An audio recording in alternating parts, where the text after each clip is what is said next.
লাঠিম খেলা আর ঘুড়ি ওড়ানো, আম কুড়ানো আর পাতা পোড়ানো, ছোট্ট মেলা সেই বন্ধুরা কই, কেন আমি আর সেই আমি নই।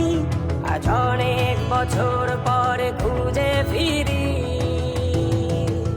কোথায় আহারে আহারে আহারে শৈশব, কোথায় হারিয়ে গেল যে আহারে কৈশব, কোথায় আহারে আহারে আহারে শৈশব, কোথায় হারিয়ে